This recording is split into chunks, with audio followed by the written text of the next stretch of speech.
நம்மளும் நம்ம பிரச்சனைய சரி செய்யற அளவுக்கு நம்மளும் இறைவன் ஆகலாம். பிறருடைய பிரச்சனையை தீர்க்கறதுக்கும் நம்ம இறைவன் ஆகலாம். எந்த மார்க்கத்துல பணம் ஆகலாம், எந்த வடிவத்துல பணம் ஆகலாம், எந்த செயலை செஞ்சா நம்ம இறைவன் அடையலாம். நீங்க இறைசக்தியை நாடி, ஒரு தெய்வத்தை நாடி, ஒரு சாமியை நாடி, சிலை வழிபாடு அப்படின்னக்கூடிய ஒரு சூழ்நிலையில நீங்க போகும்போது உங்களுடைய பிரச்சனையை தேடி தேடி நீங்க ஓடுகின்ற பொழுது அந்த இடத்துல நீங்க ஒரு தெய்வ தன்மையை தான் தெரிஞ்சுக்கிறீங்க. நீங்க தேங்காய் உடைக்கிறது, பூஜை பண்றது, ஏகம் வளர்க்கறது, இந்த மாதிரியான முறைகள்ல போய் போய் போய் நீங்க ஒரு தெய்வத்துக்கிட்ட போய் நின்று அதுகிட்ட சரணாகதி கூட அடையல, அதுகிட்ட போய் மன்றாடுறீங்க இந்த பிரச்சனையை சரி பண்ணி கூட. அந்த தெய்வம் என்ன பண்ணுது அப்படின்னா, உன்னுடைய உடம்புல இருக்கக்கூடிய அந்த பிரபஞ்ச குவியில வச்சுதான், உன்னைய வச்சுதான் உனக்கே அது நல்லது செய்யுது. உன்னைய வச்சுதான் அதுவே உனக்கு நல்லது செய்யுது. அவங்க புதுசா ஒன்னும் ஒரு விஷயத்த கொண்டாந்து உங்ககிட்ட சேர்க்கல. உன்னுடைய உடம்ப சரி பண்ணுது, உன்னுடைய மனசை சரி பண்ணுது, அங்க பிரச்சனை சரியாகுது. அவ்வளவுதான். இப்ப பலாயிரம் ஆலயத்துக்கு நீங்க சென்றாலும் நீங்க கவனிக்க வேண்டிய விஷயம் உங்க உடம்பதான். நீங்க கவனிக்க வேண்டிய விஷயம் உங்களுடைய உடலை தான், உங்களுடைய மனசை தான், உங்களுடைய மூச்சு சுவாசத்தை தான். நீங்க உங்களையும் உங்க மனதையும் உங்க மூச்சையும் நீங்க கவனிக்கின்ற பொழுதுதான் நீங்க யாரு அப்படின்னக்கூடிய ஒரு செயல் உங்களுக்குள்ள தோன்ற ஆரம்பிக்கும். அப்ப தியானத்தின் வழியில நீங்க போகும்போதுதான் நீங்க தெய்வமா வரீங்க. புரியுதுங்களா? நீங்க தியானம் செய்கின்ற பொழுதுதான் நீங்க யாருன்றத நீங்க தெரிஞ்சுக்கிறீங்க. அப்ப நீங்க சிலை வழிபாடு, ஆலய வழிபாடு நீங்க பண்ணும்போது அந்த தெய்வத்துடைய தன்மையை நீங்க தெரிஞ்சுக்கிறீங்களே தவிர, உங்களுடைய தன்மையை நீங்க தெரிஞ்சுக்கணும்னா நீங்க தியானம் பண்ண மட்டும்தான் தெரிஞ்சுக்க முடியும். தியானத்தினுடைய வடிவுல தான் நம்ம உடம்புடைய வடிவம் எந்த வகையில இருக்குது, நம்ம உடம்புடைய செயலாக்கம் எந்த வடிவில் இருக்குது, இந்த பிரபஞ்சத்துடைய குவியல் எப்படி உங்களுக்குள்ள வருது அப்படின்றத நீங்க உணர முடியும். இதுதான் உண்மையான காரணம். அப்ப நம்ம யாருன்னு நம்ம தெரிஞ்சுக்கணும் அப்படின்னா, அமைதி கொண்ட தியானம் ரொம்ப ரொம்ப அவசியமானது. தியானம் இயற்கையாவே உனக்குள்ள இருந்தாலும் சரிதான், இல்ல ஒரு குருநாதர் கிட்ட இருந்து நீங்க கத்துக்கினாலும் சரிதான், இல்ல ஒரு ஆசான் கிட்ட இருந்து நீங்க கத்துக்கினாலும் சரிதான்.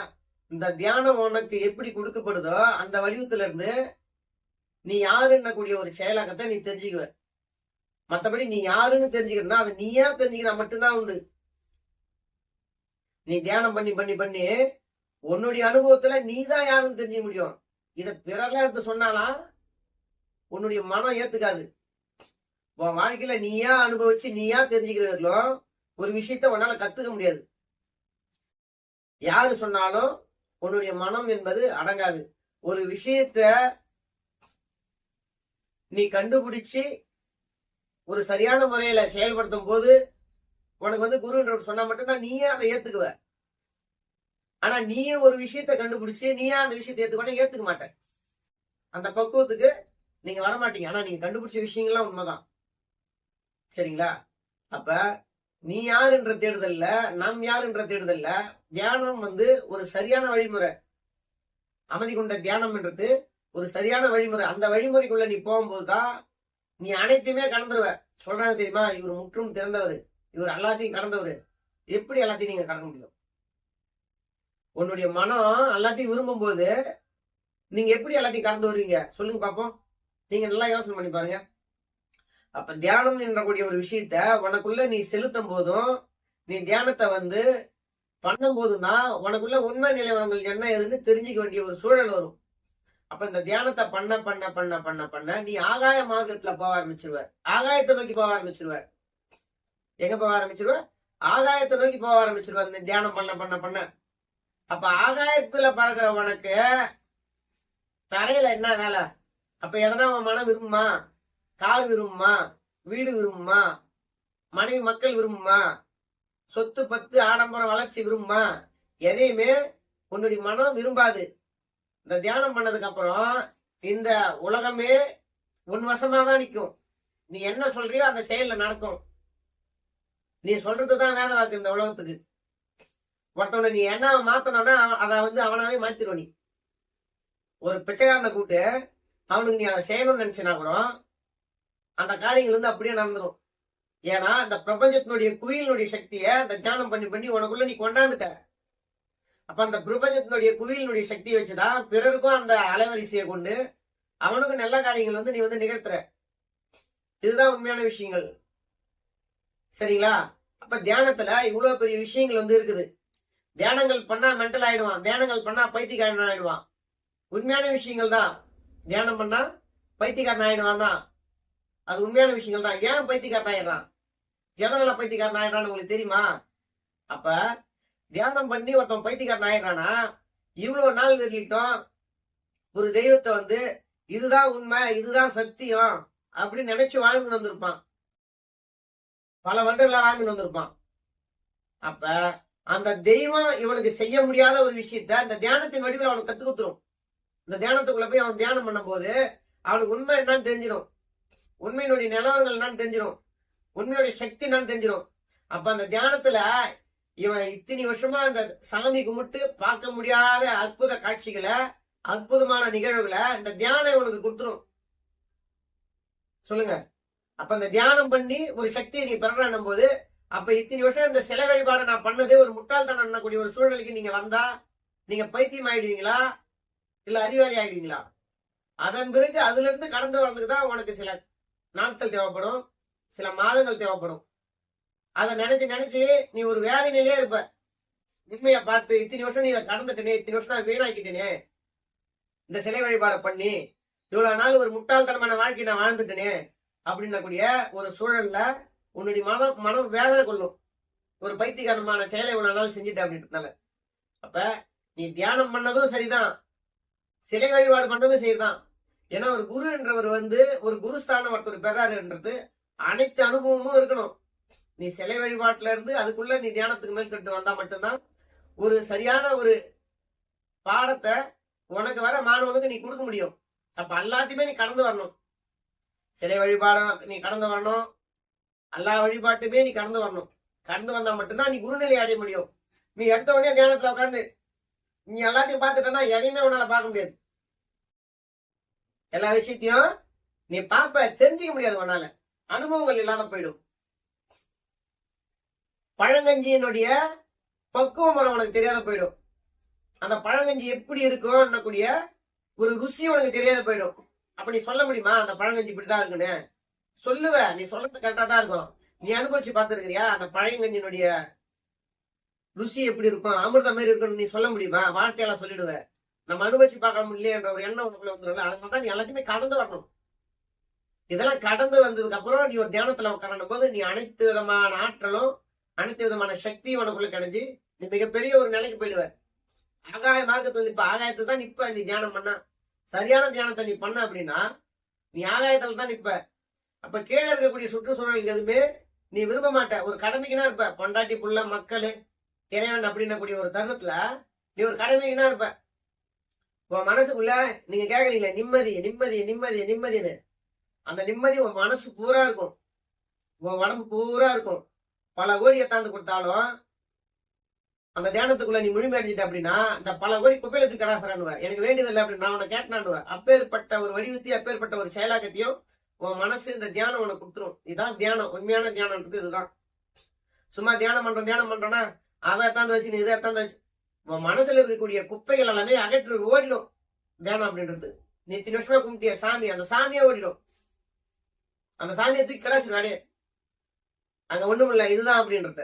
இப்ப அப்பேற்பட்ட ஒரு மனப்பக்குவத்தையும் அப்பேற்பட்ட ஒரு மன வைராக்கியம் கிடையாது, ஒரு ஆத்ம சந்தோஷம். இந்த பிரபஞ்சத்தினுடைய குவியல் ஆற்றல் உனக்குள்ள குவிஞ்சு கிடக்கும். அப்படி பாருங்க, அப்படி மேல இருந்து அப்படி சட சட சட சடன்னு இறங்கும் நீ தியானத்துல உட்காரும் போது.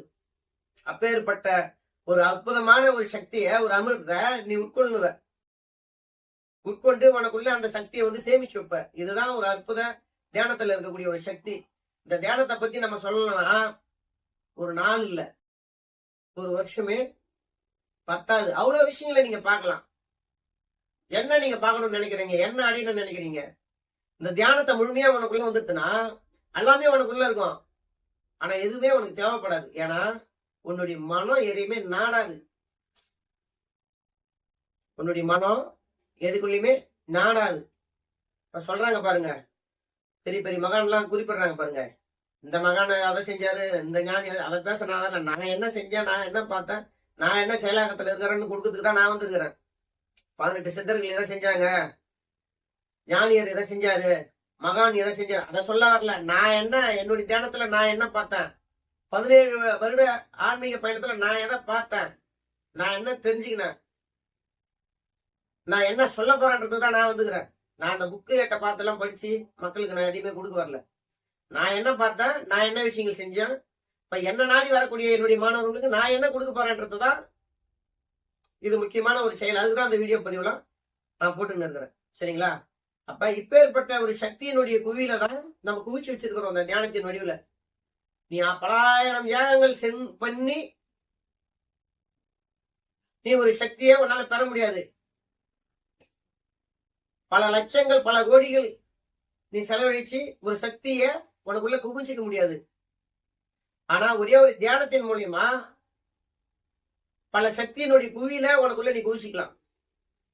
அந்த குவியல் அப்படின்றது உன்னுடைய உடம்புல தேகத்துல உள்ளாங்கல்ல இருந்து உச்சாங்கல்ல வரலும் அப்படியே பரவ ஆரம்பிக்க ஓடும். நீ பார்க்கலாம். அப்பேற்பட்ட ஒரு அற்புத உன்னதமான ஒரு சக்திகள்லாம் நீ தியானத்தின் வடிவுல நீ எடுக்கலாம். வினாடி கணக்குல ஒரு விஷயத்தையுமே நீ எடுக்கலாம். அப்ப நீ தியானம் பண்ணி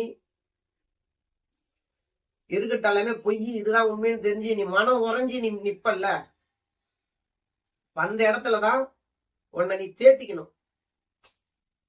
சரிங்களா? அப்ப இதெல்லாம் அனுபவம் அப்படின்றதுனால இதனாலதான் அந்த இடத்த ஒரு டியூன் பண்ணணும் அப்படின்றத ஒரு குருநாதர் உனக்கு தேவைப்படுவார். நீ பைத்தியக்காரனால ஆகி எல்லாமே பொய் நினைச்சு நிக்கிறல்ல, அந்த இடத்த கொஞ்சம் டியூன் பண்ணும், உன்னை கொஞ்சம் மாத்தி விடணும். அந்த இடத்துல ஒரு குருநாதர் இருந்து உன்னை பக்குவப்படுத்தி விடுவார், இப்படி போகணும் அப்படின்னு. சரிங்களா?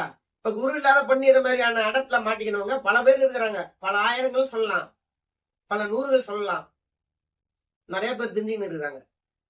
தேர்னவங்க தேர்னாங்க, வந்தவங்க வந்தாங்க. ஆனா அவன் மென்டலி பைத்தியக்காரனாலும் அவன் எந்த நிலையில இருக்கிறான், அவன் நல்ல ஞான நிலையில இருக்கிறான். அவனுக்கு எதுவும் தேவைப்படாது, அந்தந்த ஞானன்றது அவனுக்கு தேவைப்படாது. அவனா எடுத்துக்கினா மட்டும்தான் வந்து அந்த மாதிரி நிலையும் ஆயிடும். சரிங்களா? அப்ப தியானத்தினுடைய வடிவத்துல தியானத்தினுடைய சக்தியில நீ எல்லா விஷயத்தையுமே நீ பெறலாம். அப்ப உனக்குள்ள 18 சித்தர்களும் அடக்கும், மூர்த்திகளும் உனக்குள்ள அடக்கும், இந்த அந்த சடாசரமே உனக்குள்ள அடக்கும் இந்த தியானத்தினுடைய வடிவுல. ஏன் இந்த தியானத்துல அப்பேற்பட்ட சக்தி இருக்குது அப்படின்னா, இப்ப காய்கறிகள் விதைக்கிறோம், நெல்லு நம்ம சாகுபடி பண்றோம், வேர்க்கடலை நம்ம சாகுபடி பண்றோம், காய்கறிகள் அனைத்துமே நம்ம சாகுபடி பண்றோம். அப்ப அதை சமைச்சு நம்ம சாப்பிடும் போது நம்ம உடம்புல வந்து ஒரு எனர்ஜி கிடைக்குது. இப்ப வெயில் சூரியன் இல்லாத ஒரு இயற்கை விவசாயத்தை நம்ம பண்ண முடியுமா? அப்ப நீ வந்து ஒரு பந்தலை போட்டுட்டு நீ அதுக்குள்ள தேவையான பயிர்கள் எல்லாம் வச்சு அதுக்கு உண்டான தீனிகள் எல்லாம் கொடு. வெயிலுடைய சக்தி இல்லாம அந்த பயிர் இயங்கதான்றத நீங்க பாருங்க, இயங்காது. வெய்ய, மழை, காத்து, தண்ணி இதெல்லாமே இருந்தா மட்டும்தான், உரம் எல்லாமே இருந்தா மட்டும்தான் அந்த பயிர் வந்து நல்ல வளமான முறையில அது வரும். அதை நடக்கூடிய மாசம் தேதி பட்டம் அப்படின்ட்டு இதெல்லாம் பார்த்து பயிர் செஞ்சா மட்டும்தான் அந்த பயிர் வந்து நல்ல முறையில உங்களுக்கு வந்து நம்ம அறுவடை பண்ணி நம்ம சாப்பிட முடியும், அந்த சக்தியை வந்து நம்ம சேகரிக்க முடியும். ஆனா தியானத்துல தியானம் பண்ணா ஏன் உங்களுக்கு அந்த சக்தி கிடைக்குதுன்னா, இந்த காய்கறியில இந்த பிரபஞ்சத்துடைய உயிர் சக்தி உயிரணுக்கள் வந்து அந்த காய்கறியில வந்து ஊடுருவி அந்த காய்கறி வந்து நம்மளுக்கு வந்து சப்போர்ட் பண்ணி எடுத்து கொண்டாந்து நம்ம உட்கொண்ட போது நம்மளுக்கு வருது. ஆனா தியானம் வந்து நீ டைரக்டாவே உனக்குள்ள வாங்கிக்கிற. தியானம் பண்றதுனால உன்னுடைய அலவரிசையும் அந்த பிரபஞ்சத்தினுடைய அலவரிசையும் ரெண்டுமே ஒரு கனெக்டிவ் கட்சி உனக்குள்ள ஸ்ட்ரெயிட்டாவே வருது. அதனாலதான் தியானம் பண்ணா பசி எடுக்காது. தியானம் பண்ணா அண்ணந்த ஞாகாரன்றது உனக்குள்ள எடுக்கவே எடுக்காது. இதுதான் உண்மை ரகசியம். அப்ப ஒரு பச்சை காய்கறிகள் வந்து இந்த பிரபஞ்சத்தினுடைய உயிர் சக்திய கிரகிச்சு உனக்கு கொடுக்குது. நீ என்ன பண்றனா அந்த பிரபஞ்சத்தினுடைய உயிர் சக்தியினுடைய அணுக்குல நீ தியானம் பண்ணி உன்னுடைய உடம்புல டைரக்டா இருக்கிற, அதனால உனக்கு பசி எடுக்காது. இதுதான் உண்மையான ரகசியம். சரிங்களா? தியானத்துல அப்பேற்பட்ட நிகழ்வுகள்லாம் இருக்குது. சரியான முறையில தியானத்தை புடிங்க. உங்க வாழ்க்கையினுடைய தலையெழுத்தை நீங்க மாத்திக்கலாம். எல்லாமே மாத்தி அமைச்சுக்கலாம். நீங்க மாத்தி அமைச்சுக்கலாம். தியானத்தினுடைய உயிர் சக்தியில அப்பேற்பட்ட பிரம்மாண்டமான ரகசியங்கள் இருக்குது. இன்னும் உங்களுக்கு நிறைய ரகசியங்கள் சொல்றேன். இந்த தியானத்தை எடுக்கக்கூடிய இது ஒரு அற்புதமான ஒரு மாசம், மார்கழி மாசம். இந்த மார்கழி மாசத்துல முடிந்தா நீங்க தியானம் பண்ணுங்க. தியானம் பண்ணா உங்களுக்கு அபரிவிதமான ஞானங்களும் சக்திகளும் வழிகளும் கிடைக்கும். இதை வச்சு பல மக்களுக்கு நீங்க நன்மை செய்யுங்க. நீங்களும் உங்களை நீங்க கவனம் பண்ணிக்கங்க. உங்க குடும்பத்துக்கும் உங்களுக்கு பல வகையில நன்காரியங்கள் கிடைக்கும். உங்களுடைய உடலும் ஆரோக்கியமா இருக்கும். தியானம் செய்வதற்கு இந்த வீடியோ பார்க்கிற அனைத்து தியானத்தினுடைய ஆற்றலும் அனுகிரகமும் கிடைக்கணும்ன்றதுனால என்னுடைய ஆத்ம வணக்கத்தை நான் தெரிவிச்சு என்னுடைய ஆசீர்வாதத்தை நான் கொடுக்கிறேன். சரிங்களா? தியானத்தினுடைய அற்புத பிரபஞ்ச சக்தியினுடைய உயிராற்றல் உங்களுக்கும் எல்லாருக்கும் கிடைக்கட்டும். நன்றி.